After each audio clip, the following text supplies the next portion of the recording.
Bismillahirrahmanirrahim. Assalamualaikum warahmatullahi wabarakatuh.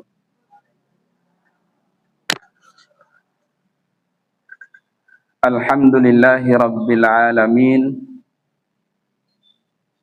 Assalatu wassalamu ala ashrafil anbiya'i wal mursalin wa ala alihi wa sahbihi wa tabi'ina ajma'in, amma ba'du. Alhamdulillah, segala puji bagi Allah atas segala nikmat dan karunia yang kita terima. Semoga kita bisa manfaatkan semua nikmat tersebut untuk menambah kebaikan. Salawat serta salam semoga Allah Ta'ala selalu limpah ruahkan kepada suri teladan kita, Nabi penutup para anbiya, sosok yang paling mengenal Rabb-nya, paling mengenal Tuhan kita, Rabb kita, yakni Nabi Muhammad SAW. Juga kepada keluarga beliau, para sahabat, para tabi'in, dan semoga kita termasuk di dalamnya. Amin. Pembahasan kita kali ini masih dalam bab perdamaian dalam Islam. Jadi sebelum berbicara bab jihad, konsep dan pokok utamanya adalah Islam suka damai. Itu. Jihad atau perang adalah hal pengecualian dalam kondisi tertentu. Dalam kondisi normal, perdamaian dan keselamatan itulah yang menjadi acuan dalam berinteraksi dengan siapapun. Kita sudah membahas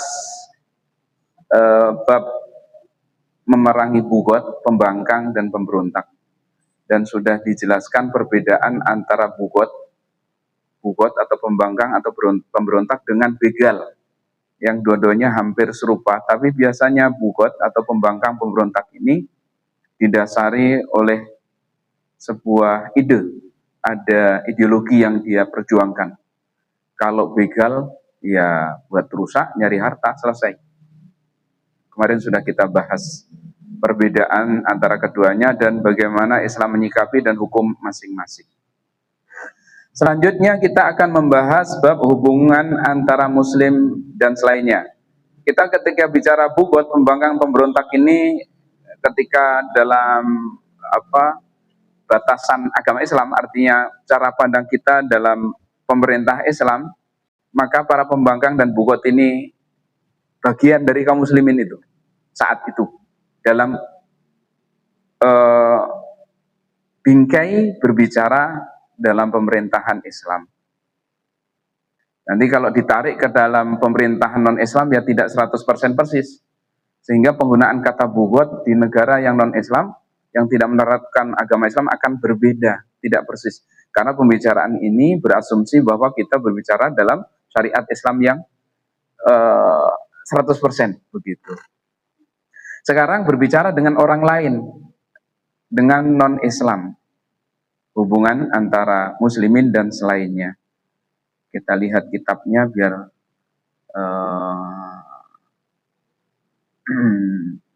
baca kitabnya terasa bahwa kita adalah ngaji kitab. Qala al-muallif rahimahullah, al-alaqatu bainal muslimin wa ghairihim. Hubungan antara muslimin dan selainnya, selain muslimin.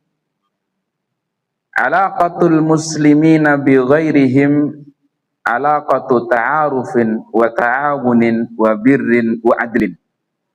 Dimulai dengan pokok bahwa hubungan antara orang-orang Islam dengan non-Islam itu adalah hubungan ta'aruf.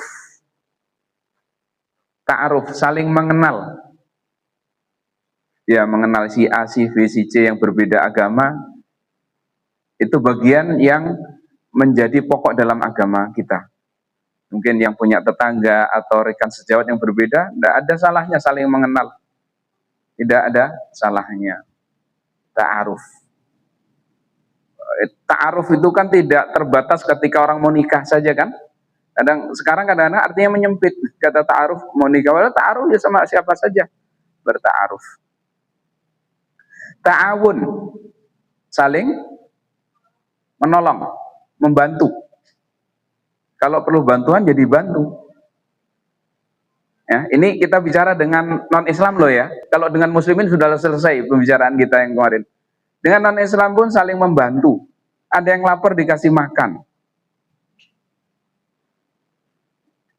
Ada yang bingung nyari alamat ditunjukkan. Wabirin dan kebajikan. Wa'adlin dan keadilan. Makanya kalau kemarin ada komentar, kalau ada dua orang berdebat, berseteru antara muslim dan non-muslim, kita selalu bantu yang muslim, gak peduli salah benar, keliru. Islam gak seperti itu. Gak seperti itu, adil. Islam itu adil. Kepada siapa? Ya kaum muslimin sendiri dan kepada non-muslim. Tidak menzalimi siapapun. Yaqulullahu subhanahu fi ta'arufil mufdi ila ta'awun. Allah Ta'ala berfirman terkait dengan masalah ta'aruf, saling mengenal, al-mufdi, yang nanti akan mendorong menuju kepada ta'awun, saling membantu, dalam Al-Hujurat ayat 13.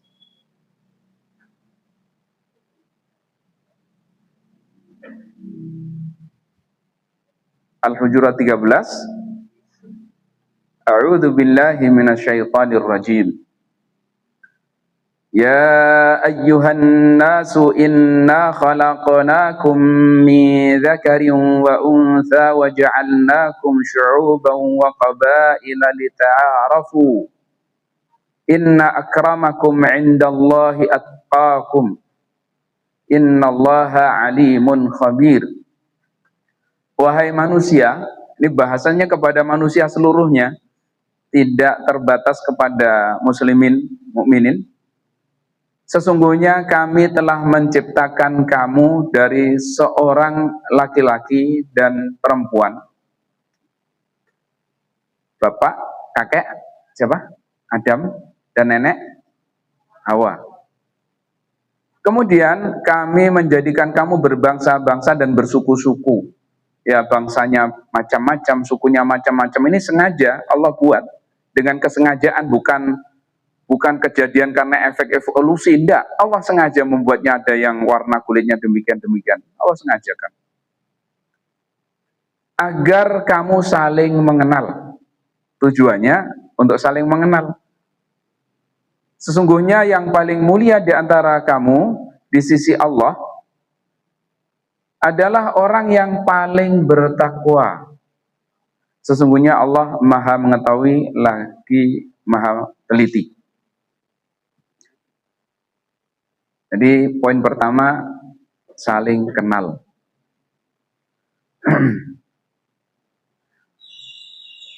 Dan juga terkait dengan wasiat kebajikan dan keadilan, Allah Ta'ala berfirman di Al-Mumtahanah ayat 8,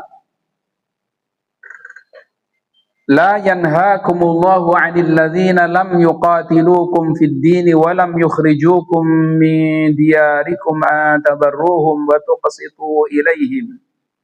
Innallaha yuhibbul muqsitin. Allah tidak melarang kamu berbuat baik, berlaku adil terhadap orang-orang yang tidak memerangimu dalam urusan agama dan tidak mengusir kamu dari kampung halamanmu. Ini berbicara terkait dengan orang-orang non-muslim. Bukan berbicara dengan muslim, nggak mungkin kan orang muslim ngusir muslim yang lain. Ini berbicara terkait orang-orang non-muslim. Kita tidak dilarang, bahkan dianjurkan berbuat baik dan berlaku adil kepada mereka. Batasannya apa? Selama mereka tidak memerangi urusan agama kita, tidak mengusir kita dari kampung halaman. Ya, yang hidup normal-normal saja. Karena ini kita berbicara dalam kondisi normal. Kalau nggak normalnya nanti jihad. Kondisi normal nggak ada masalah. Ya itu, berbuat baik, saling memberi hadiah tidak masalah. Sesungguhnya Allah mencintai orang-orang yang berlaku adil. Nah, ini menguatkan adil dengan siapapun dalam kondisi normal. Kalau nggak normal, keadilan ya mereka zalim, kita balas zalim, timbal balik, itu tidak masalah. Begitu.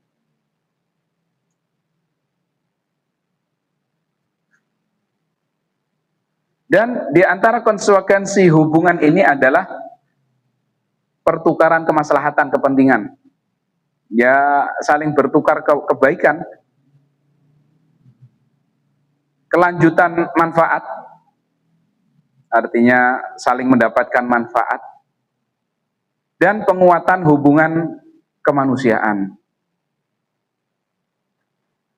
Nah, ini menjadi catatan ketika orang memahami umpamanya beberapa ayat yang memerintahkan waqatilul musyrikina kafah, dan perangilah orang-orang musyrik seluruhnya.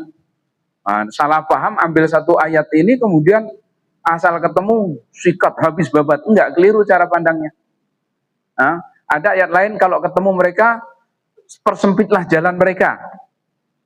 Di ayat lain bukan begitu. Ayat-ayat ini dipahami dalam kondisi khusus. Kondisi normal enggak, saling tolong menolong. Ya kalau orang lewat ya kasih jalan, kan? Tidak mengganggu. Baru kalau nanti keluar dari kenormalan itu hal berbeda. Jadi meletakkan pada tempatnya. Dan makna ini tidak termasuk dalam larangan berloyalitas. Ketika kita bicara loyalitas, ada istilah, yang istilah ini masuknya bab akidah, bukan bab fikih, tapi terkait dengan fikih. Bab al-wala wal bara. Pernah dengar istilah al-wala wal bara? Ada yang pernah dengar? Mungkin angkat tangan yang pernah dengar? Sebelum ini ya, kalau udah dengar semua barusan. Sebelum ini pernah dengar istilah al-wala wal bara? Oh, sana udah pernah dengar. Satu. Nggak ada, cuma satu doang. Asian banget ini. Itu istilah akidah, pembahasannya bab akidah. Bab lebih mendasar daripada fikih. Al-wala artinya loyal. Bara berlepas diri. Al-wala wal bara. Babnya akidah. Yang itu nanti waktu itu zaman pemilu dulu, bab barang siapa mengambil wali selain wali kaum muslimin itu loh, itu babnya wala al-bara. Soal loyal kita kemana, berlepas diri dari siapa, itu aturannya bab akidah. Bahkan keloyalan kita kepada non-muslim bisa berakibat kita dianggap sebagian dari mereka. Pembahasannya di dalam akidah. Aslinya loyal kita kepada siapa? Manusia kita bicara manusia.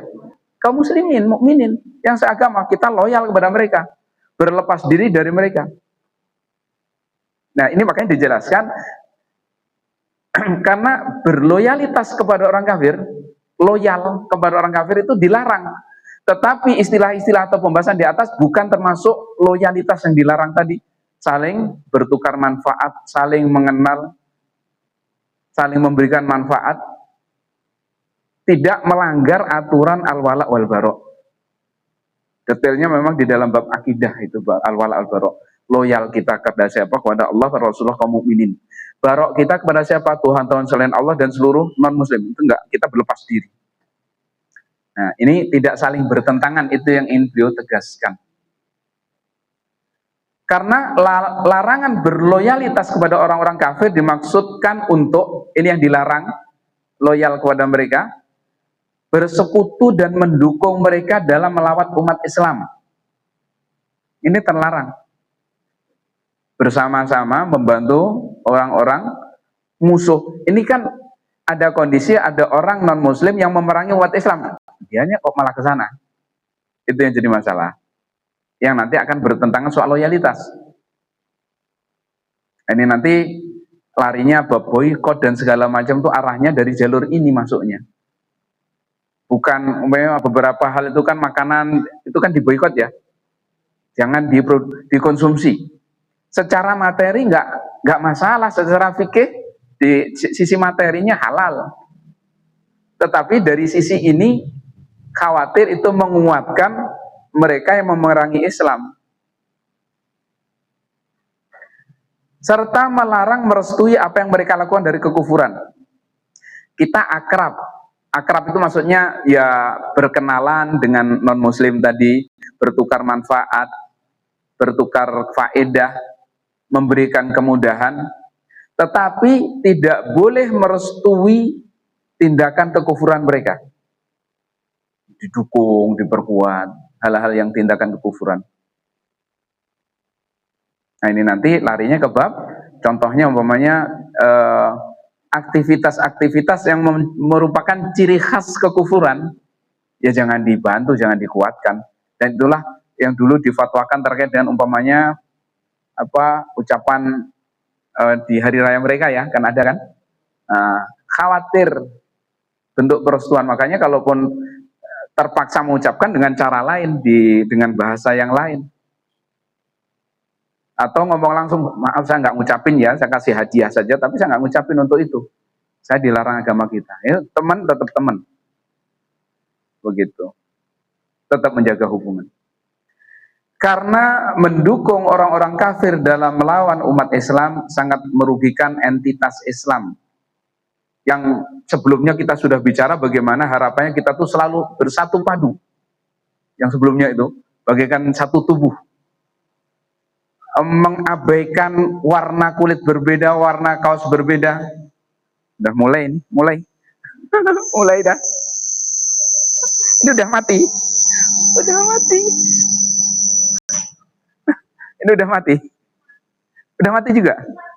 Tuh kan, berarti memang capek dia. Atau mungkin ada durasinya kali. Itu bunyi Mas ya? Bingung jadinya kita. Mbah, kenapa Mbah gitu Mbah? Capek kali Mbah ya? Panas kayak, jadi saya katanya sih saya harus nyalain biar ini, karena ini panas. Oh panas. Jadi nyalain tapi masih bunyi juga ya. Jadi ininya karena musim panas jadi ada. Jadi asal udah saya nyalain. Pintunya ditutup kali Mbah biar dingin banget Mbah. Biar adem. Iya. Iya.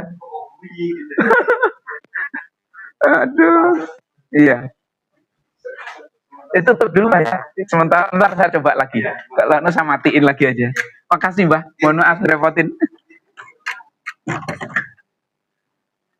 Kata Mbah Kung sih kepanasan katanya. Kan musim kemarau. AC baru dinyalakan. Jadi kalau lama bekerja kan panas mesin. Kayaknya kita perlu bawa yang dari rumah Neng itu kan bisa kuat. Nanti usul ke masjid beli yang kecil-kecilan, yang penting kita doang yang denger, nggak usah gede-gede gitu. Kan ada yang pakai speaker yang portable itu loh. Itu bandel itu malah. Ini terlalu gede. Ada mbahnya ada. Oh ada. Mau pakai portable aja. Daripada gitu-gitu ya. Mohon maaf kita.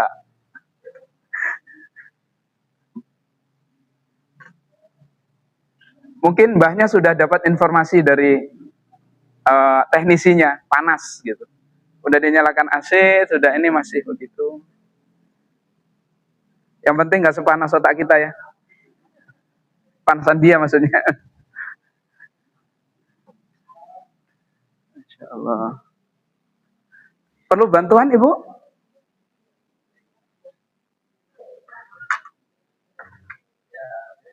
Perlu bantuan?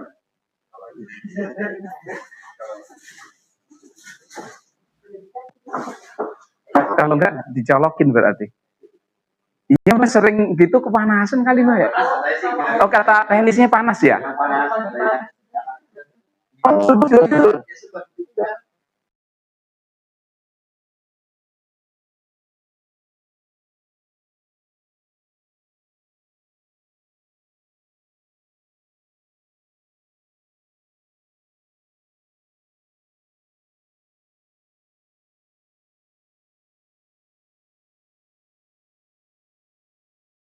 Iya.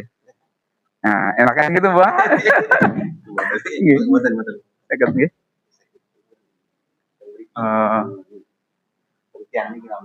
Nggih, mriki mawon.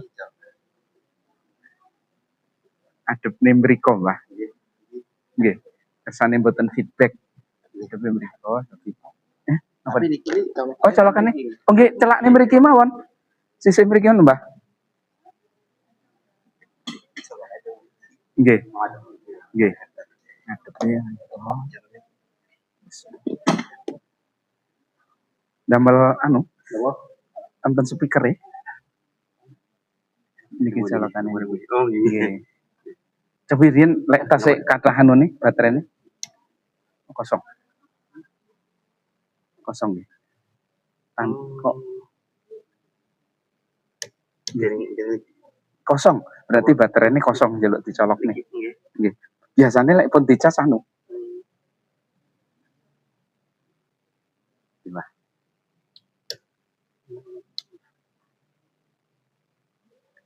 Oh, niki dereng timpak nih. Oh iya.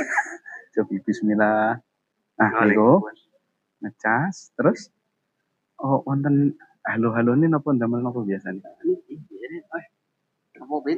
Biasanya enten judone, Pak. Nggih. Enten judone biasanya. Enten judone nggih. Mbok menawi lho. Biasanya wonten judone. Napa disimpen enten kardusé niku mboten? Mboten nonton nggih.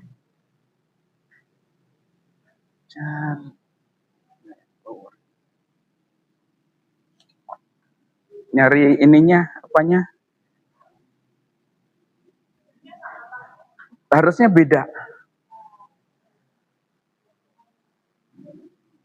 Nanti nyari ininya dulu, mic-nya kalau mbaknya ada. Kalau enggak pakai kabel juga enggak apa-apa. Minjem yang berkabel. Kabel ke dalam.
Ya.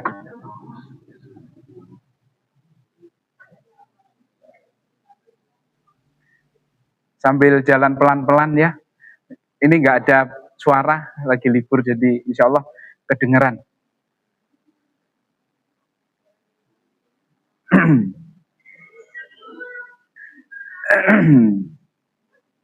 Jadi kembali lagi bersekutu dengan orang-orang non-Islam dalam melawan Islam itu yang dilarang. Bentuk al-wala, loyalitas yang dilarang. Bentuk merestui, mendukung kekufuran mereka, itu yang juga dilarang. Sebentar, kayaknya ada tamu. Siapa? Orang masjid kayaknya. Mau nanganin ini mungkin. Atau saya temuin dulu ya. Monggo, yang punya rumah, kita tamu kan. Jadi laporan aja. Apa?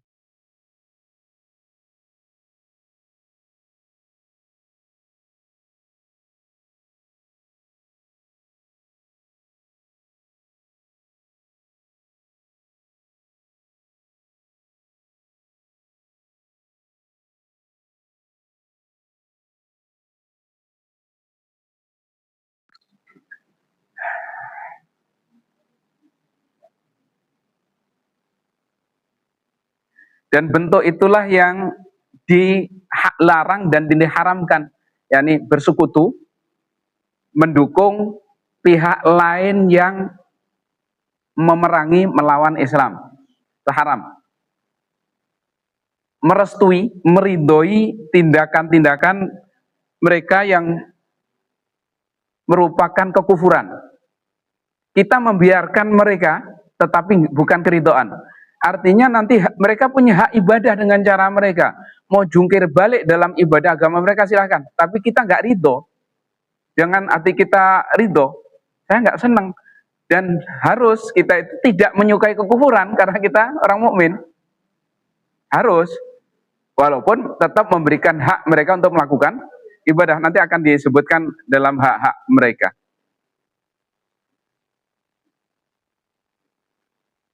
Adapun loyalitas itu sering disebut dengan istilah al-wala,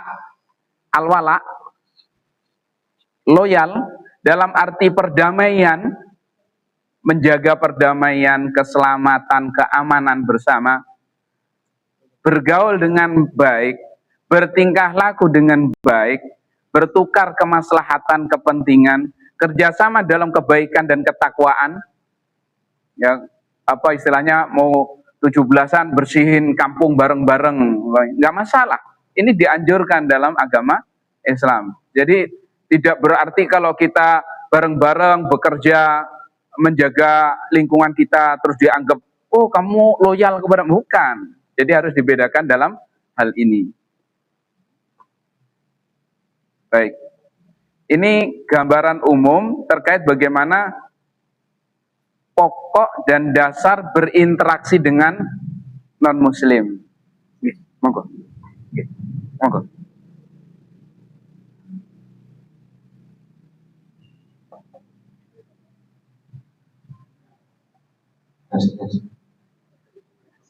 Nanti lama-lama. Iya, nanti lagi deh. Iya, baik. Alhamdulillah. Kita lanjutkan. Jaminan kebebasan beragama. Kita berbicara dengan non-muslim. Kalau berbicara dengan muslimin, ya tentunya harapannya berpegang dengan agama kita. Dan agama kita ada aturan. Bukan terus bebas lepas gitu juga. Kan ada hal-hal yang dilarang dalam agama kita. Seperti melakukan ibadah-ibadah yang memang tidak ada dasarnya. Ini berbicara dengan non-muslim. Ada jaminan kebebasan beragama.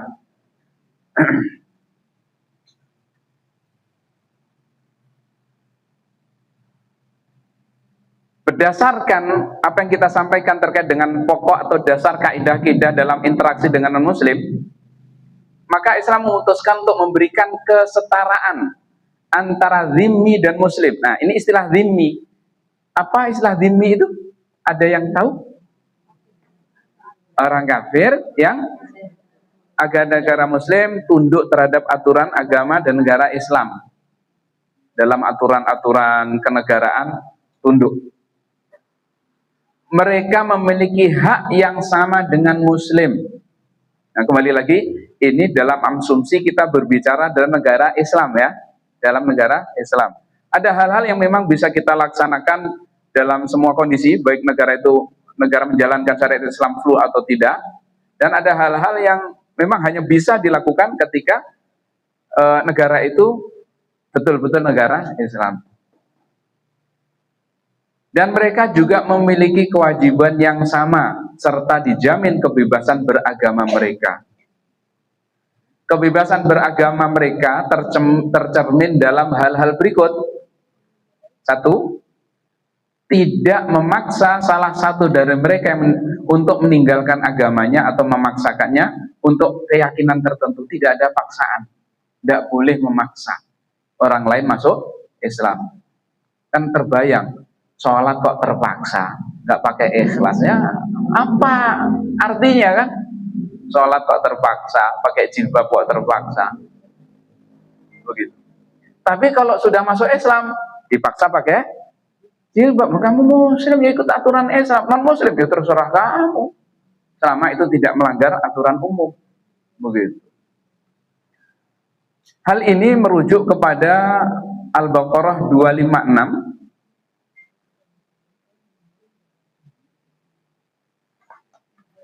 La ikraha fid din. Qad tabayyana ar-rusydu minal ghayy. Faman yakfur bit-taghuti wa yu'min billahi faqad istamsaka bil 'urwatil wuthqa la infisama laha wallahu sami'un alim. Tidak ada paksaan dalam menganut agama Islam. Ini konsep dasar. Sungguh telah jelas jalan yang benar dari jalan yang sesat. Siapa yang ingkar kepada tauhid dan beriman kepada Allah, sungguh telah berpegang teguh kepada tali yang sangat kuat yang tidak akan putus. Allah Maha mendengar lagi Maha mengetahui. Ini tafsir pendeknya, ada tafsir panjangnya, tapi kita yang singkat-singkat saja. Meski memiliki kekuasaan yang sangat luas, Allah tidak memaksa seseorang untuk mengikuti ajarannya. Dan ini adalah konsep awal. Jadi dasar kita juga tidak memaksa. Tidak ada paksaan terhadap seseorang untuk menganut agama Islam. Mengapa harus ada paksaan? Padahal sesungguhnya telah jelas perbedaan antara jalan yang benar dengan jalan yang sesat. Oleh karena itu, janganlah kamu menggunakan paksaan, apalagi kekerasan dalam berdakwah. Ajaklah manusia ke jalan Allah dengan cara yang terbaik. Barang siapa ingkar kepada tauhid, yaitu setan, dan apa saja yang dipertuhankan selain Allah, dan beriman kepada Allah, maka sungguh dia telah berpegang teguh pada ajaran agama yang benar, sehingga tidak akan terjerumus dalam kesesatan. Sama halnya dengan orang yang berpegang teguh pada tali yang sangat kuat yang tidak akan putus, sehingga dia tidak akan terjatuh.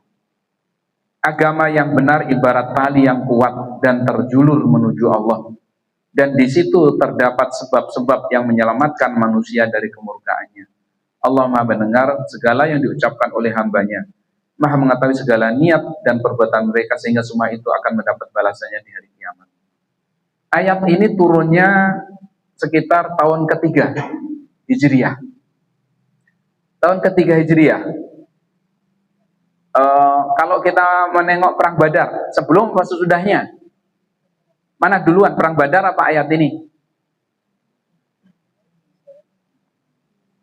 Di mata kuliah sirah. Ini kan mata kuliahnya fikih kita. Perang Badar tahun berapa sih? Wah, program kita belum dimulai. Sayang nih. Ya udah, kita mulai sekarang. Yang bisa nyebut nanti kita dapat.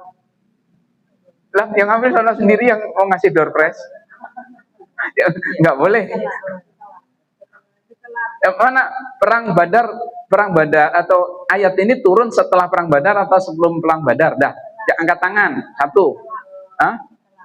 Setelah. Ayat ini turun setelah perang Badar. Dapat door prize, Bu. Catat. Catat. Ingat ya. Iya, pokoknya catat aja dulu. Ntar urusnya bagaimana, tinggal hubungan sama tetangganya. Ini tetanggaan kan? Mau holiday atau Hollywood nanti urus. Baik. Di perang Badar itu adalah peperangan pertama, maksudnya yang besar, maksud saya, sebelumnya kan kecil-kecil ya. Yang besar pertama dan menang dengan kemenangan yang Masya Allah, mutlak, telak. Saat itu nampak di hadapan manusia, dia orang-orang Arab saat itu, betapa Islam itu ternyata kuat. Kalau punya kekuatan, berarti seharusnya bisa memaksa. Lu masuk Islam kagak? Itu ayat ini turun setelah itu. Walaupun punya kekuatan, bukan digunakan untuk memaksa beragama. Itu turunnya setelah itu. Jadi dijelaskan, walaupun kalian kuat wahai kaum muslimin, tidak ada paksaan untuk beragama.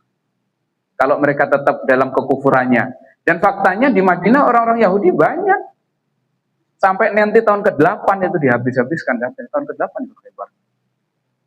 Karena mereka berkhianat. Tetap hidup dari awal hijrah sampai itu setelah Badar pun ada Banu Qainuqa, ada Quraidah. Itu kan orang-orang Yahudi tetap menjalankan agama mereka dengan apa adanya. Baru setelah mereka berkhianat, lakukan pengusiran. Nggak ada paksaan. Dan setelah itulah muncul orang-orang apa? Munafik. Sebelum itu, sebelum perang Badar, yang melawan saja, berani, karena menganggap masih kecil ini, nggak menakutkan. Setelah perang Badar, muncullah orang-orang munafik, takut sama Islam, akhirnya menampakkan keislaman, nyari selamat doang, begitu. Baik. Nggak ada paksaan, jadi nggak dipaksa untuk masuk agama Islam. Yang kedua, adalah hak ahli kitab untuk menjalankan ibadah agama mereka. Jadi jangan merobohkan gereja mereka, jangan mematahkan salib mereka. Walaupun negaranya negara Islam. Ini aturan berbicara ketika negara itu negara Islam loh.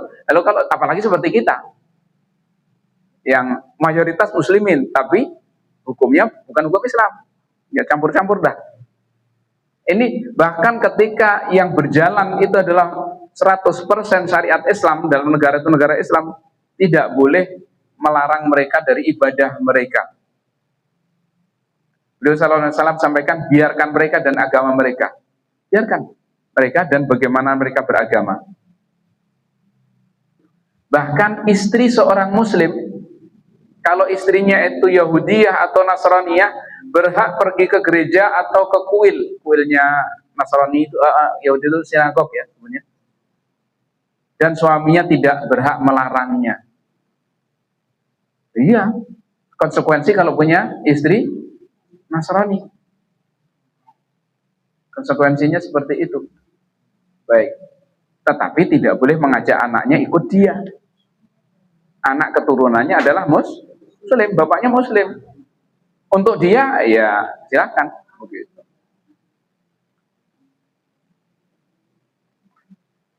Yang ketiga, Islam mengizinkan mereka apa yang diizinkan oleh agama mereka dari makanan dan yang lainnya. Sehingga tidak boleh membunuh babi mereka kalau itu diizinkan oleh agama mereka. Tidak membuang wine mereka kalau mereka punya khamr dan itu diizinkan oleh agama mereka, yaitu bagi mereka adalah harta. Selama itu diperbolehkan bagi mereka dalam aturan agama mereka.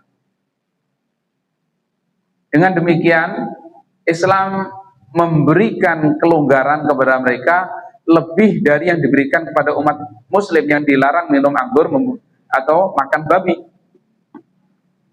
Ya kan, mereka lebih leluasa karena urusan babi dan anggur. Ya kan? Anggurnya maksudnya wine ya, bukan anggur buah. Kita malah lebih terkekang. Ya rasain. Masa rasain gitu. Itulah agama kita. Untuk kebaikan kita juga.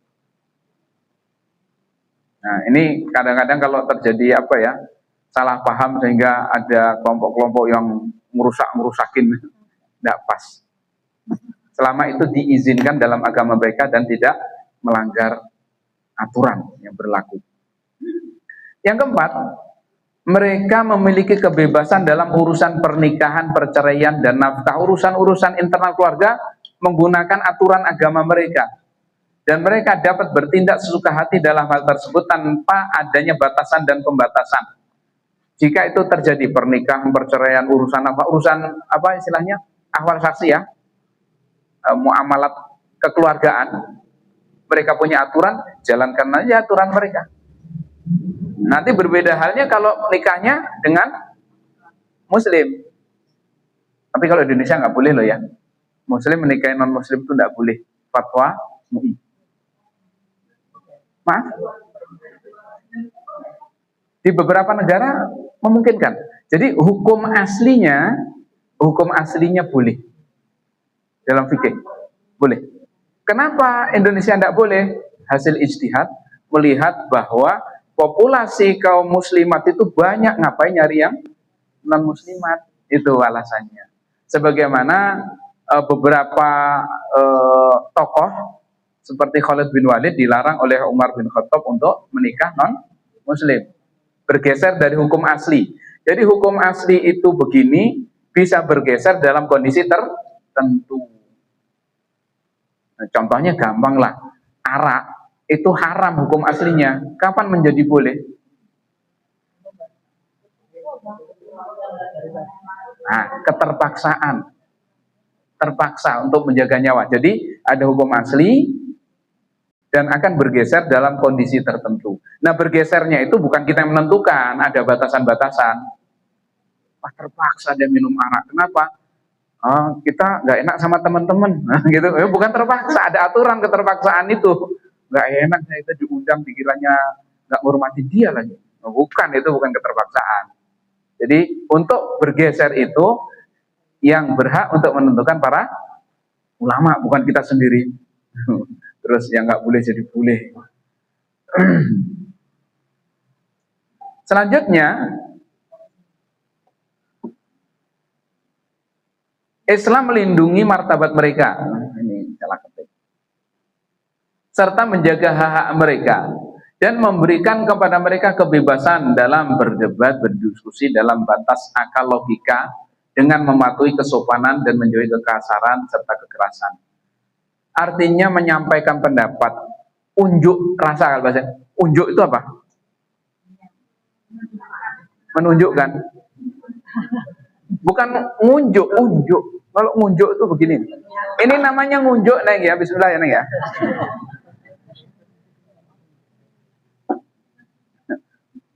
Menunjukkan. Kalau ini tadi ngunjuk, beda dikit. Al-Ankabut 46.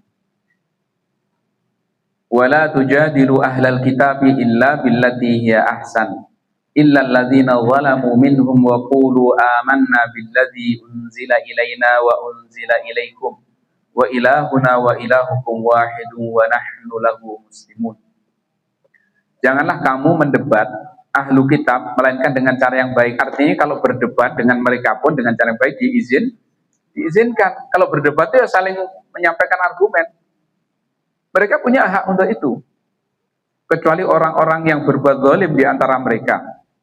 Katakanlah, kami beriman kepada kitab yang diturunkan kepada kami dan diturunkan kepadamu. Kita iman kepada kitab-kitab mereka. Walaupun mereka kan mungkin nggak iman kepada kitab kita. Tuhan kami dan Tuhan kamu adalah satu. Ini dengan ahli kitab kan. Hanya kepadanya kami berserah diri.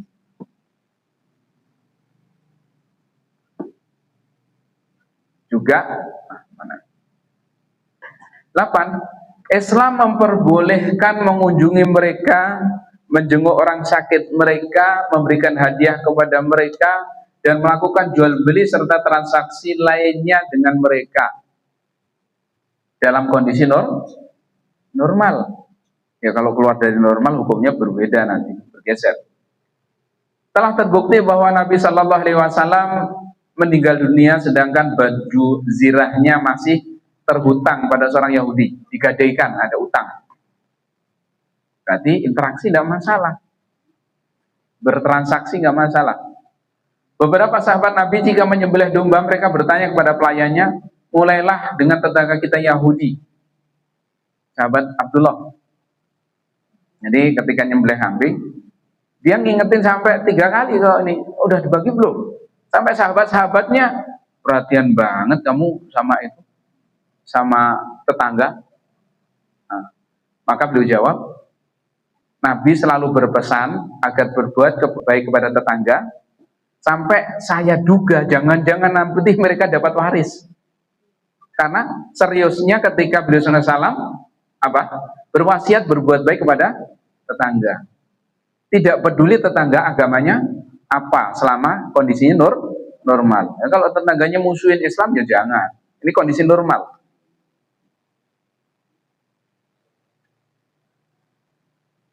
Penulis kitab Al-Bada'i berkata, mereka tinggal di kota-kota muslim berjual beli karena perjanjian dhimmi ditetapkan untuk menjadi sarana dan menuju Islam mereka.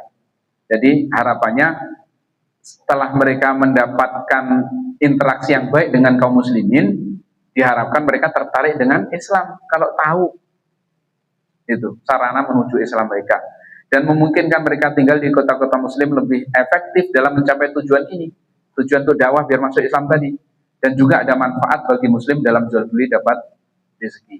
Jadi interaksi yang baik dari kita ini adalah salah satu wasilah media untuk berdakwah, menyelamatkan mereka. Dan kita senang kalau orang-orang selamat, siapapun dia itu. Baik. Ini jaminan kebebasan beragama. Silakan kalau ada yang ingin ditanyakan. Kita sudah 2 tema sebelum masuk tema ketiga. Iya.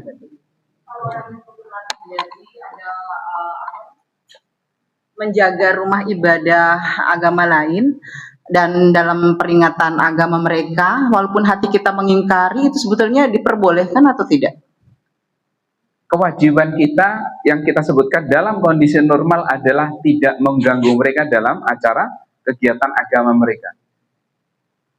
Berarti diperbolehkan menjaga rumah ibadah mereka walaupun mereka sedang melaksanakan kegiatan ibadah. Ya, diperbolehkan. Karena kita semua wajib menjaga keamanan, keselamatan mereka. Tetapi jangan sampai kemudian kebaliknya gimana? Kalau yang pengajian orang Islam malah dirusak-rusak, itu nggak boleh. Harusnya semuanya dijaga. Kadang cuman faktanya kadang-kadang berbeda. Yang sono dijagain, kalau yang ini datang malah ditimbukin. Saudara sendiri datang malah ditimbukin. Itu yang keliru. Harusnya lebih dijaga lagi. Cuman gara-gara beda sedikit musuhnya, Masya Allah, lebih memusuhi saudaranya daripada yang berbeda agama. Itu kelirunya di situ. Sehingga nggak adil mereka.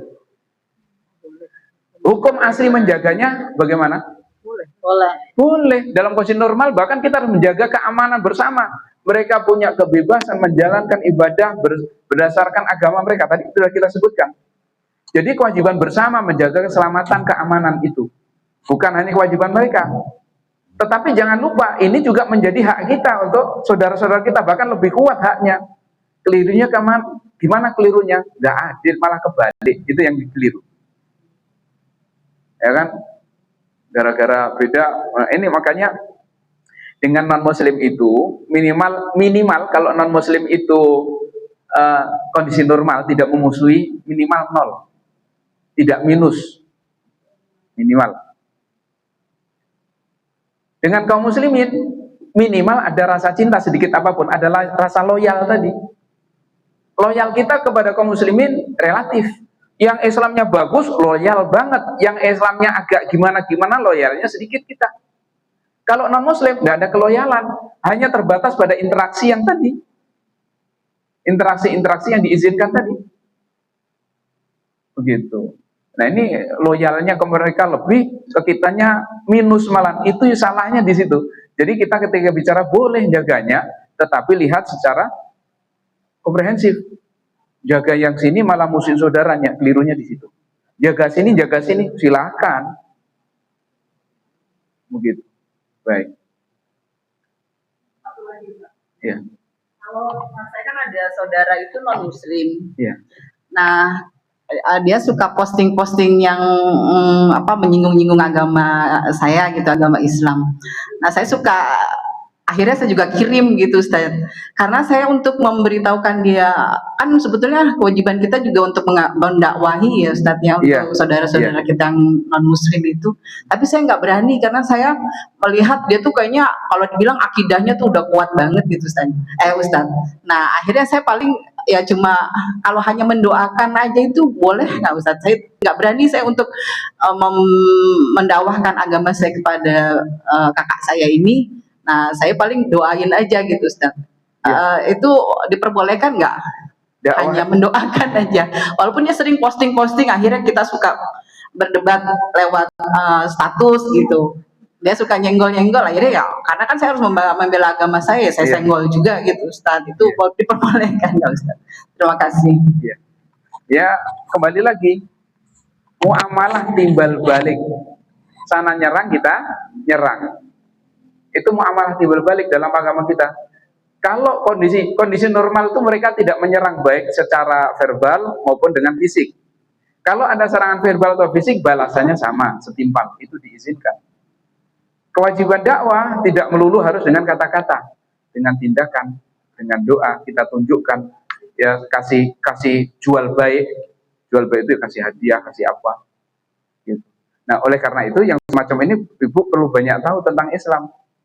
Ketika ada komentar negatif, ketika kita tahu oh Islam begini, kita bisa jawab. Kalau nggak tahu,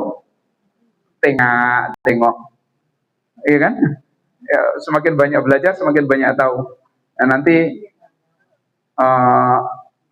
kadang-kadang kita sendiri nggak kenal agama kita sehingga mau jawabin gimana ya. Tapi sekarang mudah kok nyari mudah.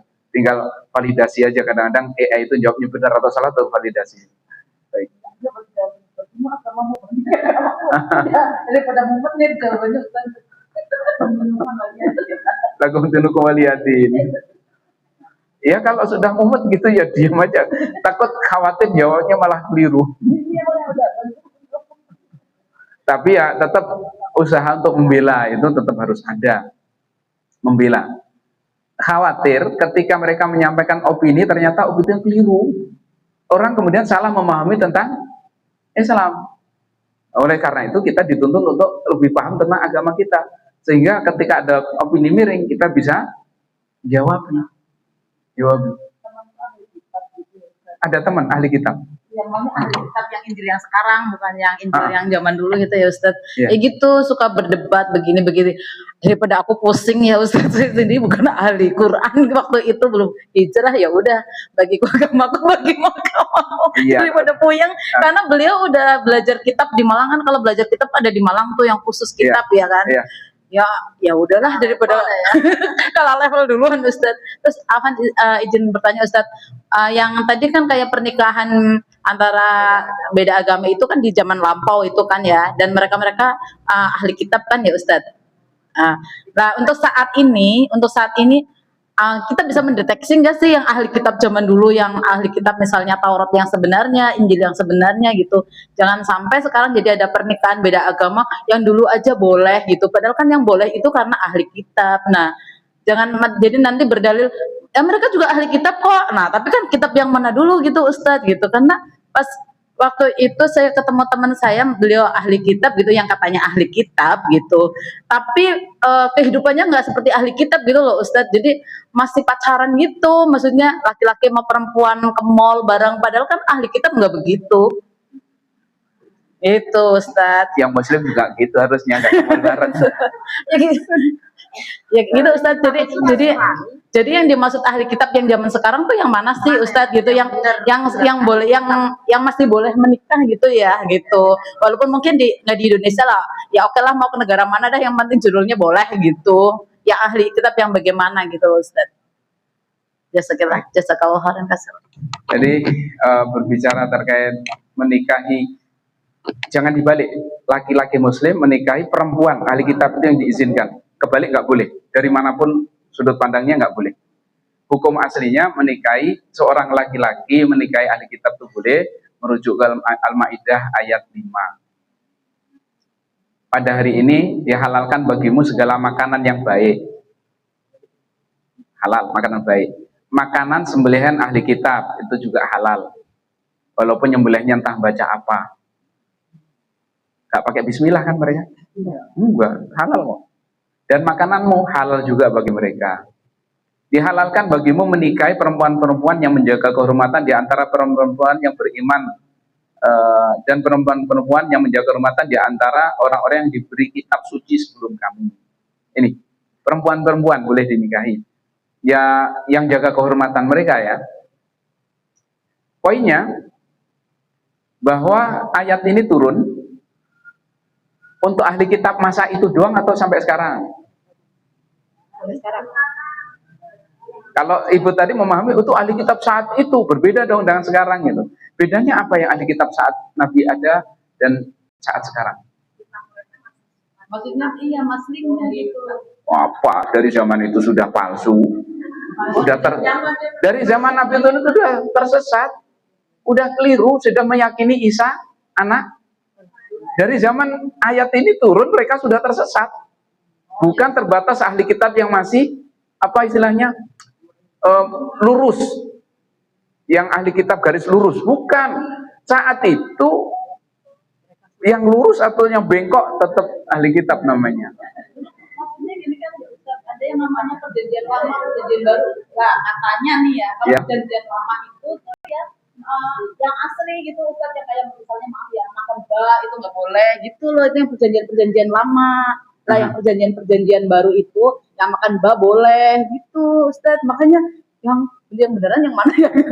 Kalau kata Kodondi, bak itu juga tetap nggak boleh kok. Tahu Kodondi? Belajar di sana nanti kalau yang sering diskusi. Jadi ahli kitab ini tidak peduli dulu atau sekarang selama mereka punya iman kepada ahli kitabnya. Walaupun kitabnya dari zaman dulu itu sudah keliru. Perjanjian lama itu yang dipegang oleh Yahudi. Perjanjian baru yang Nasrani. Dari semula keliru, mereka menyatakan Uzair ibnullah, Isa ibnullah. Dari dulu, dari zaman Nabi, Jadi mau sudah sesat. berarti sampai sekarang itu berarti yang nggak memperbolehkan bukan karena Islamnya, tapi karena peraturan di dalam negara itu ya. Ya, fatwa. Hukum aslinya boleh. Ingat tadi, hukum asli boleh, tapi hukum asli itu bisa bergeser jika ada kondisi tertentu. Kondisi tertentu apa? Di Indonesia, MUI memandang jumlah kaum muslimat itu banyak. Yang umur 30, 40 masih gadis banyak. Mau berapa? Banyak ini tuh masalahnya. Tapi nanti nggak akan gini Ustadz, jika dia menikahi orang kafir itu, tapi berarti kalau itu bukan orang kafir ya? Kafir ahli kitab. Nah itu dinamakan berzina kan selama menikah dengan Oh enggak, orang agama mengizinkan kok. Nikahnya valid dan hubungan di dalam nikah yang valid menurut syariat tidak disebut zina. Kalau yang dinikahi kafir non ahli kitab, nikahnya nggak valid, nggak dapat izin dari agama. Jadi kafir kan macam-macam. contohnya kafir non ahli kitab induk. Kafir non ahli kitab itu Induk. iya, yang bukan selain Nasrani Yahudi kan banyak kan? Oh, itu maksudnya. Jadi itu maksudnya di dalam Al-Qur'an itu yang non muslim itu maksudnya yang kafir itu jika kamu menikah dengan kafir maka itu berzina, itu berarti yang selain Nasrani dan Yahudi itu ya. Iya. Oh, maksudnya begitu. Yang kafir, jadi yang dikatakan kafir itu yang selain Nasrani dan Yahudi yang enggak. Jadi menikahi wanita kafiroh itu tidak boleh aslinya, kecuali ahli kitab. Hukum umumnya nggak boleh kecuali ahli kitab diizinkan. Izin ini kemudian dikembalikan ke hukum asalnya, nggak boleh di Indonesia karena melihat fenomena kondisi yang seperti ini. Sebagaimana kondisi Khalid bin Walid dilarang nikah dengan non muslim walaupun ahli kitab karena posisi dia sebagai panglima, khawatir rahasia negara bocor. Jadi dalam kondisi tertentu hukum asli itu bisa bergeser. Di Indonesia hukum asli bergeser, pengecualian tadi kembali kepada hukum asalnya nggak boleh karena melihat jumlah kaum muslimat yang sudah banyak. Kapan ini boleh? Mungkin ada laki-laki pria kerja atau hidup di Eropa yang sulit mendapatkan kaum muslimat, ahli kitab kembali ke hukum asal lagi. Hukumnya tetap. Yang penting syaratnya laki-lakinya harus muslim. Iya, nggak boleh dibalik. Nggak boleh dibalik. Nggak boleh dibalik. Dibalik haram. Karena kalau dibalik gosong. Tanya aja tuh, nggak dibalik gosong. Iya. Kalau laki-lakinya ahli kitab, perempuannya muslimah itu zina karena pernikahannya tidak valid menurut syariat. Hubungan dalam pernikahan yang valid diakui syariat halal. Di dalam pernikahan yang tidak valid dalam agama berarti haram.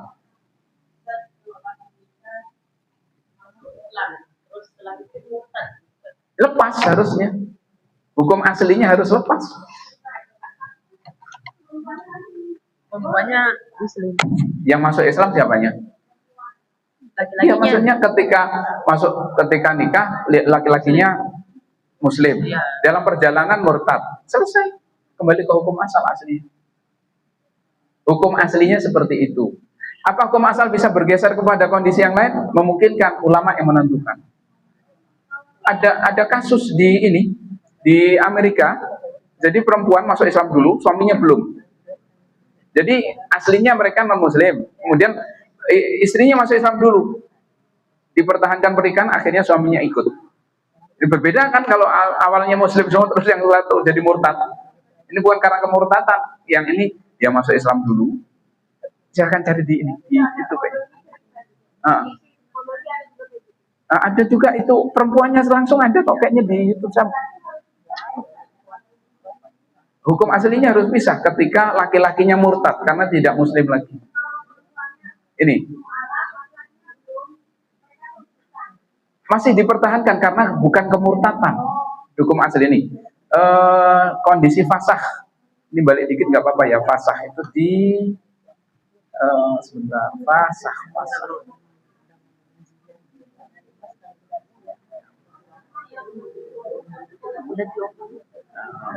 Sebentar, mana ya? Fasah. Nah, ini fasah.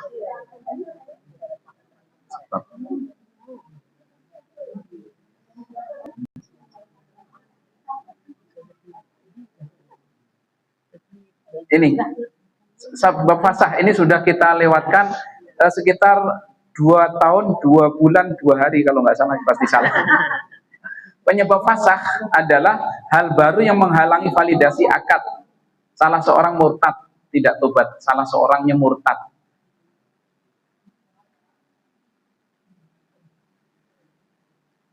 Baik, ini hukum aslinya seperti ini.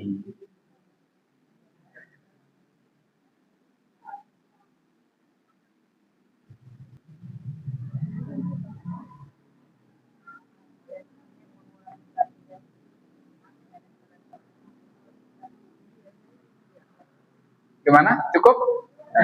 Masih dilanjutkan? Apa tuh? Ini, Mbak.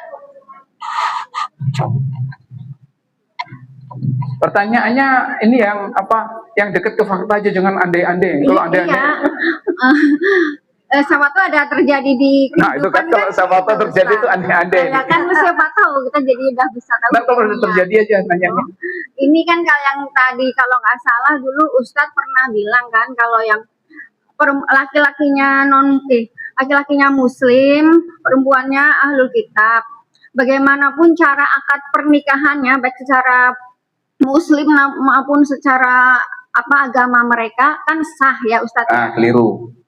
Saya nggak ngatakan gitu. Itu salah. Saya ingat Ustadz bilang sah walaupun menikahnya secara agama mereka. Salah. Yang penting ada saksinya secara salah. Saya ngomong salah kok, saya nggak ngomong gitu. Ingat, ini, ingat. Ketika Muslim nikah dengan non Muslim, yang diberlakukan hukum Pak syariat Islam. Di mana terserah, selama syarat-syarat dalam agama Islam terpenuhi. Di mana maksudnya? Kan waktu itu pertanyaan di gereja di mana? Berarti tetap misalkan di gereja, lah iya kan secara agama mereka gereja bukan. itu. Agama kita syarat rukunnya harus ngikutin acara kita. Tempat bukan syarat sahnya nikah. Sampai nikah di kali, di hutan, di ini, di tengah laut, di bawah air, silahkan. Tapi kan kalau pas di gereja itu, yang pertanyaan saya dulu itu, gereja itu yang menikahkan itu pendeta. Terus tetap ada saksi mereka gitu, kata Ustadz sah. Syarat rukun agama Islam terpenuhi. Terpenuhi enggak? Pertanyaan itu doang. Yang menikahkan umpamanya pendetanya, menikahkan pendetanya punya hak wali enggak? Kalau pendeta itu wali dari anak perempuan, silakan dia walinya. Tapi kan biasanya ada bapak ibunya di situ, kan otomatis walinya gitu. Enggak, dapat izin enggak? Punya hak wali enggak? Hak wali itu harus ada proses pemindahan perwalian. Jadi ukurannya tetap ukuran syarat rukun agama Islam. Soal di mana terserah. Ya, itu jangan dengan cara manapun, itu bahasanya keliru, itu salah paham, nanti bisa viral. Tapi kalau yang kayak gini, yang pendeta yang menikahkan, apakah dia memenuhi syarat rukun atau tidak? Nggak peduli dia pendeta atau bukan. Kalau pendeta itu walinya, wali perempuan, punya hak dia menikahkan. Ya otomatis walinya kan mereka yang menikahkan mereka berdua itu. Pertanyaannya pendeta itu wali dari anak perempuan itu bukan? Jawab dulu. Ya kayak KUA. Jawab dulu. Nggak tahu. Kan kalau pindah ke KUA pun ada prosesnya dalam Islam. Apakah Pak Penghulu langsung nikahkan? Enggak boleh dalam Islam itu. Tapi kalau mungkin saya nggak tahu ya, mungkin tata cara mereka udah termasuk wali bagaimana Ustadz? Nggak bisa, ukuran wali ukuran kita. Karena istilah wali itu ukuran syariat kita. Oh, pendeta jadi wali, prosesnya bagaimana jadi wali? Jadi intinya nggak boleh ya dengan pendeta itu? Bukan. Intinya memenuhi syarat rukun dalam pernikahan Islam. Siapa dia, pendeta, penduta, penditat? Yang penting syarat rukun terpenuhi, memungkinkan untuk pernikahan. Salah paham ini. Khawatir saya kalau Berarti, begini. kalau kayak begitu berarti ya pendeta itu nikah secara non muslim berarti nggak sah. Iya, ketika tidak sesuai diukur dengan syarat rukun dalam pernikahan Islam, nggak lengkap, nggak sah pernikahannya. Diukur dengan syarat rukunnya, dengan yang kita pelajari itu lengkap, pelakunya, walinya pendeta, silahkan. Kan ada syarat rukunnya kita. Bagaimana? Udah belajar kan?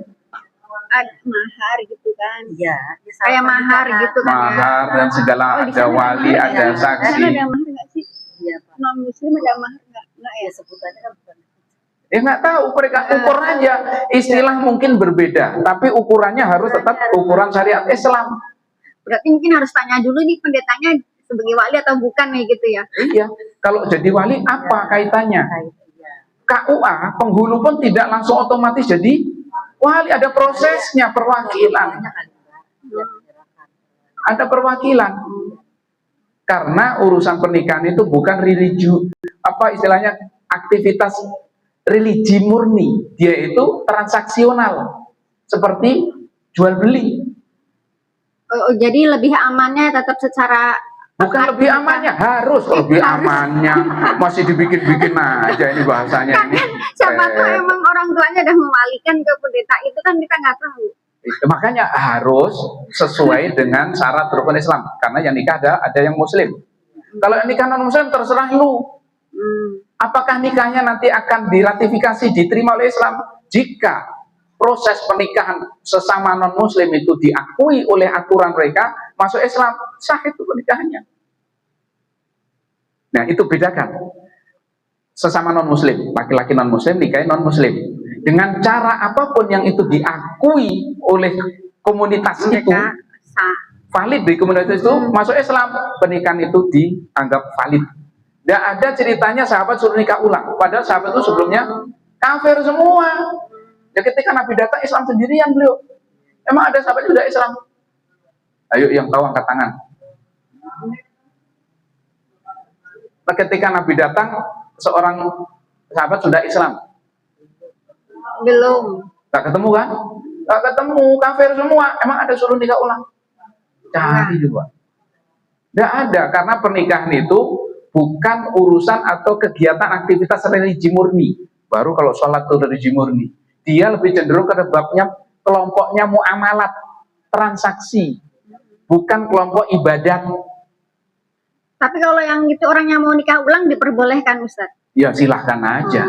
Umpamanya nggak yakin, terus pengen duduk di atas pelaminan lagi ya, rasanya kalau Islam gimana, silahkan aja. Apalagi yang diundang kita ya, ayo aja lah tinggal makan ini, asal nggak usah bawa amplop. Nah, Kalau dulu walimah itu nggak pakai amplop, Ibu. Zaman dulu walimah itu nikah yang punya hajatan, nyembelih, bikin makanan, ayo makan-makan. Tapi itu pulang selesai. Sekarang undangan pakai amplop itu jadinya nggak wajib ya, Pak. Gara-gara ada amplop. Wajib. Jadi kalau sampai datang nggak pakai amplop, boleh nggak? boleh. Kalau amplop kosong?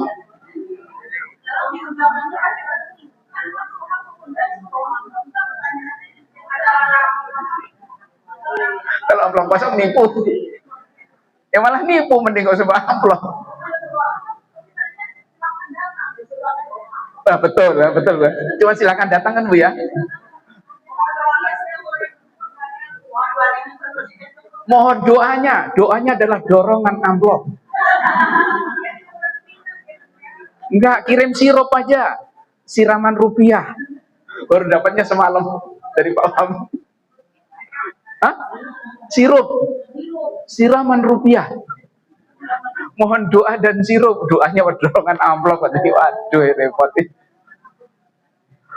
Kalau dulu makanya kadang-kadang jadi ribet kan. Zaman dulu itu kalau namanya orang walimah itu selesai nikah, yang punya acara itu ya nyembelih kambing, sapi apa, nggak ada duduk-duduk itu, ya makan. Selesai makan pulang, selesai.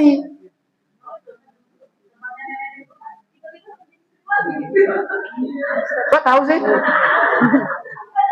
Neneknya siapa? Neneknya ibu. Oh gitu ya.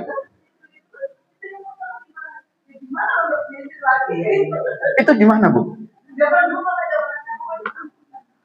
Kayaknya nggak begitu di nenek saya, buyut saya nggak pernah cerita gitu. Kayaknya beda adat deh. Beda nenek. Dari Jawa mana, Ibu? Oh, adatnya orang Purwokerto ngapak loh, sama-sama ngapak loh belakang. Baik.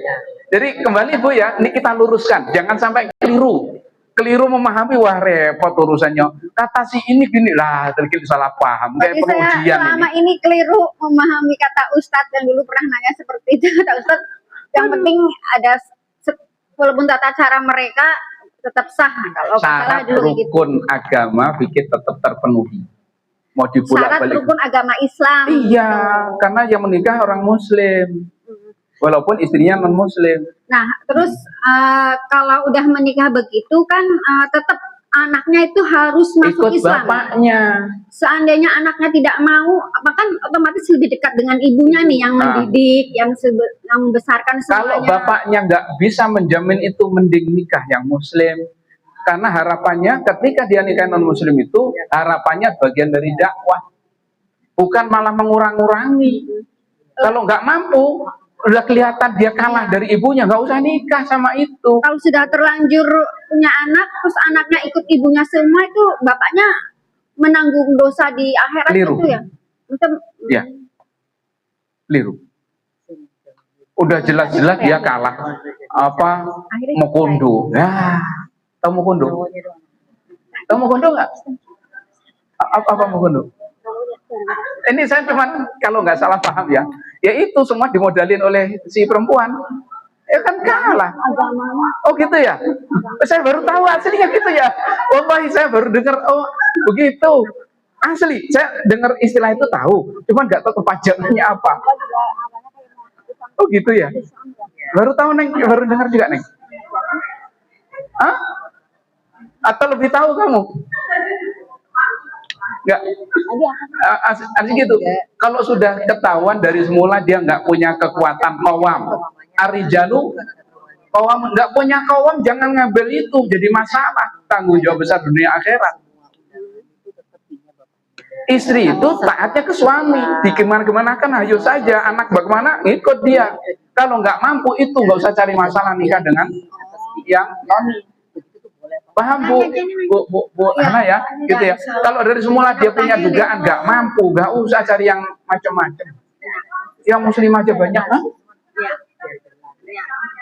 Dia akan kena dosanya. Nikahnya sah, tapi dia akan menanggung kesalahan itu tadi. Kalau akhirnya bercerai gimana Ustadz? Akhirnya ya nggak apa-apa. Bapaknya bercerai gitu karena udahlah mungkin nggak bisa mendidik anaknya masuk Islam, tetap nanggung dosa. Ya, kalau nggak yakin udahlah nyari muslim aja banyak. Kalau ada yang nanya ntar suruh ke saya aja, saya banyak itu stoknya. Udah kalau ada, udah gitu. Karena andainya banyak ini, andai-andainya. Dan nanti kalau ada yang mau begitu, ada tapi ada. Iya ada, tapi ntar kalau ibu ketemu langsung, nanti saya kasih stok dah. Yang grade apa, ABCD, banyak grade. Cukup ya. Ini ada kasus nih. Sendiri, biar sendiri. Gak mau nggak? Mau diwakilin? Hah? Jangan. Ini mau? Takut salah paham. Udah diterjemahkan. Ini memahami. Ini yang ngomong langsung aja salah paham loh. Gitu. Ceritakan kata orang. Ya udah ini Ustadz. Udah hati-hati kalau di empat nanti. Ya daripada takut ini.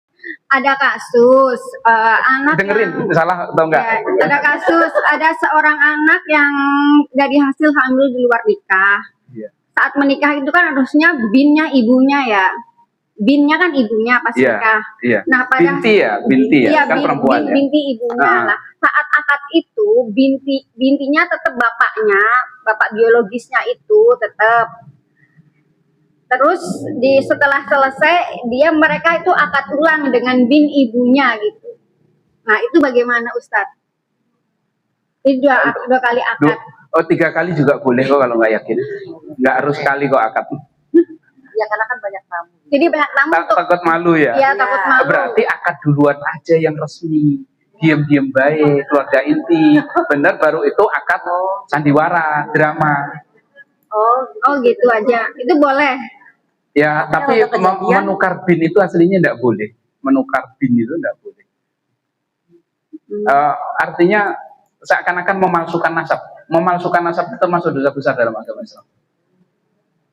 Kalau nggak salah dulu Ustadz bilang gini, kalau binti Abdullah itu malah boleh Ustadz. Iya, binti Abdullah, karena Abdullah itu siapa saja. Iya, malah boleh ya. Atau binti Amatullah, gak ada yang kenal siapa itu. Ya kan ketahuan. Bapaknya Ntar malah bingung loh, bapaknya namanya Anto kok jadi Abdullah ini. Malah jadi masalah lagi terselah itu nah. ketahuan ayahnya siapa. Nah tuh, itu Mbak apa Bu, dikasih solusi akadnya yang bener. Akad itu cukup ya berapa orang diperluin? 4 orang doang kan ya? 4 apa 5? 5 lah sama ini, sama walinya. Kan 2 mempelai. Mempelai juga nggak harus hadir kok yang perempuan. Berempat lah. Calon mempelai laki-laki, walinya, saksi 2. Berempat sah secara Islam. Habis itu baru rame-ramenya. Tapi nggak ada akad lagi kan kalau kayak gitu kan? Ya nggak perlu. Nggak perlu. Kalau udah kejadian begitu. Kalau Ya udah kan kejadian ya udah. Orang itu yang pengen ditonton rame-ramenya doang biasanya. Akadnya jarang. Iya kan Bu?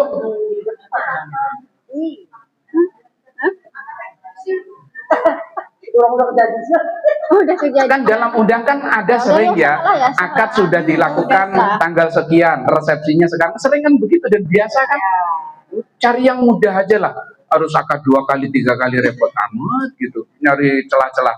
Jadi solusinya gampang. Akadnya yang tadi, yang apa, sah secara Islam, nggak usah rame-rame. Baru yang rame-ramenya itu terserah. Kalau yang hamil di luar nikah tapi pakai wali hakim, bintinya tetap bapak biologis, itu gimana itu? Seharusnya enggak. Nggak boleh. Kalau udah terjadi gimana? Ya semoga Allah maafkan. Udah telat jadi masa suruh ngulang lagi, tambah rame lagi nanti. Kalau yakin akadnya nggak sah, ini kalau bahasa saya kalau ada suatu akad yakin nggak sah, akad lagi ulang diem-diem selesai. Kalau yang ini, 4 orang selesai. kalau yang ini masalahnya anaknya nggak tahu dia hasil dari itu. Oh yang ini nih, yang saya cerita Iya. ini, anaknya Oh, nggak cerita tahu. ini apa cerita ini sih? Beda, ini ada lagi. Waduh banyak amat. Banyak Cuman amat. pakai wali hakim, cuman bintinya tetap bapaknya. Cuma anaknya ini nggak tahu. Ya semoga Sampai dimaafkan. sekarang nggak tahu. Anaknya nggak ada salah. Iya. Anak itu nggak ada salah, yang salah orang tuanya. Baik. Cukup dulu ya. Ada mana ya? Ada yang lain? Ini Mbak, sedikit aja. Ya. Karena terkait dengan alun kitab Ustaz, itu saudara sepupu saya sih Ustaz. Ya. Adik saudara sepupu saya, dia menikah waktu itu dengan Chinese, jadi mualaf gitu. Laki perempuan atau Perempuan saudara saya Muslim, laki-lakinya waktu itu pindah agama ke Muslim. Terus setelah berjalannya punya anak 2, akhirnya laki-lakinya kembali ke agamanya karena tinggal bersama keluarga non-Muslim.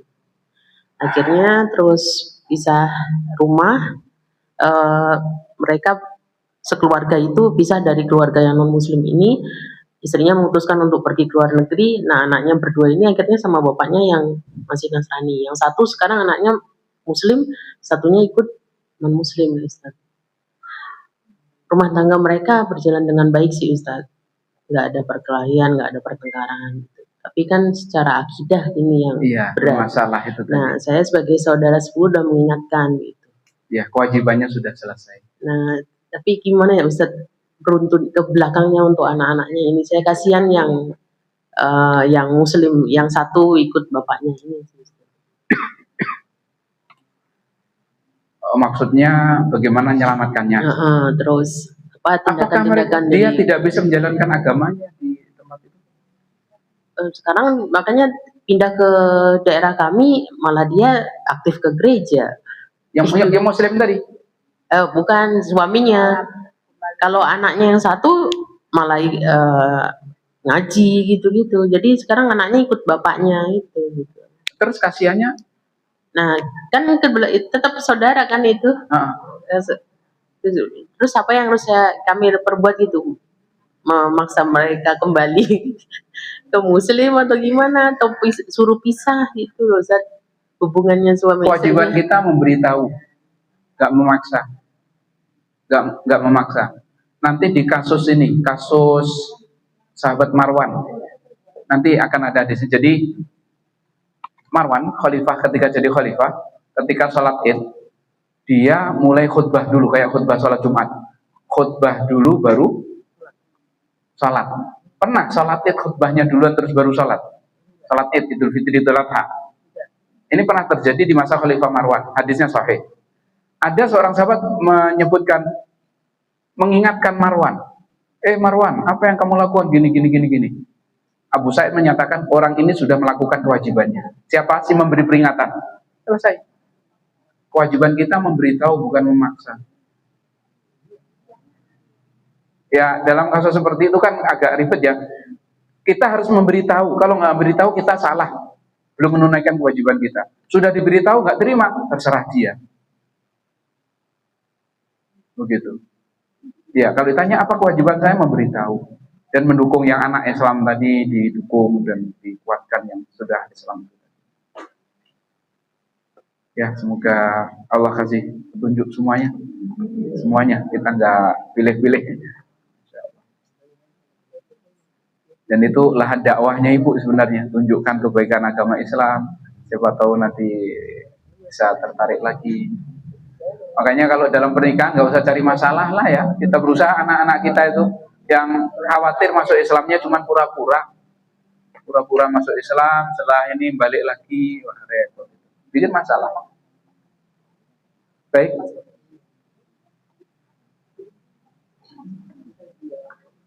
Jadi yang kita bahas tadi, hal-hal semacam itu tadi adalah rangkaian komprehensif ya, tidak bisa dipisah-pisahkan antara bab hukum pernikahan, hukum perdamaian, hukum peperangan, itu saling terkait, tidak bisa dia comot satu terus dipisahkan dari yang lainnya, biar tidak keliru paham.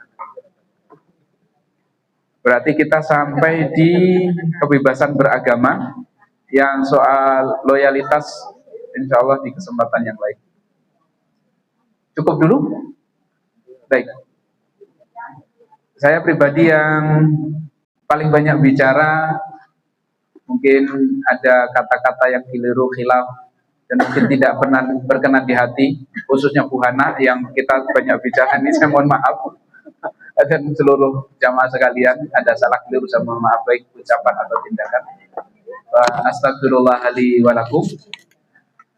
Berdoa kepada Allah Ta'ala dan berharap semoga Allah berikan manfaat, faedah, dan kebaikan dari majelis ilmu ini, sehingga membawa kebaikan untuk dunia maupun akhirat kita. Amin ya rabbal alamin. Dan mari kita akhiri majelis ini dengan kafaratul majlis. Subhanakallahumma wa bihamdika asyhadu an la ilaha illa anta astaghfiruka wa atubu ilaik. Assalamualaikum warahmatullahi wabarakatuh.